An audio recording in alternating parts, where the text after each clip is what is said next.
Για να δούμε τώρα ποια ήταν αυτά τα 7 θαύματα με χρονολογική σειρά από τη στιγμή που κατασκευάστηκαν.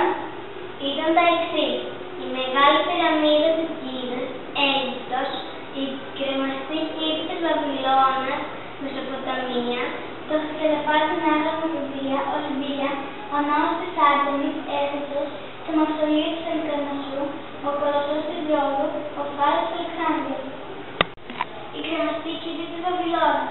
Για την κατασκευή των κήπων δεν γνωρίζουμε πολλά πράγματα, ούτε για το πότε ακριβώς κατασκευάστηκαν, ούτε πώς ακριβώς ήταν.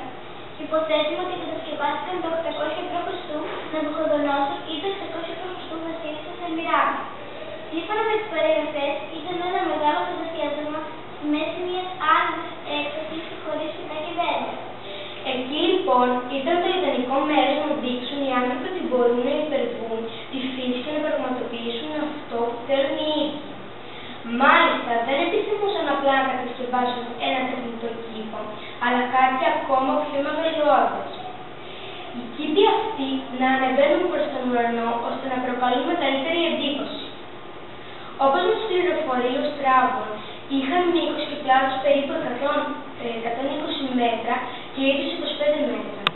Για να αντέξουν το βάρος, χωρίς όμως να είναι μόνο από πέτρα, αρχικά έξαναν τούβλους τοίχους γύρω-γύρω και στο εσωτερικό για αντί για ταβάνι έβαζαν κορμούς δέντρων, φοίνικες, ώστε να πατήσει εκεί το επόμενο επίπεδο. Έτσι η κατασκευή ήταν πιο ελαφριά και έτσι μπορούσε να φτάσει σε πιο μεγάλο ύψος. Ένα δεύτερο πρόβλημα που έπρεπε να αντιμετωπιστεί ήταν εκείνο του νερού. Έτσι, κατασκεύασαν ένα ολόκληρο σύστημα που μετέφερε νερό από τον ποταμό Εφάτη και στη συνέχεια με μηχανήματα που ανέβαζαν μέχρι επάνω για να ποτίζουν όλα τα φυτά. Η πρώτη εκδοχή για την κατασκευή τους είναι ότι ο βασιλιάς Ναβουχοδονόσορ ήθελε να κάνει ένα δώρο στη γυναίκα του ώστε να τη θυμίζει τη μακρινή πατρίδα.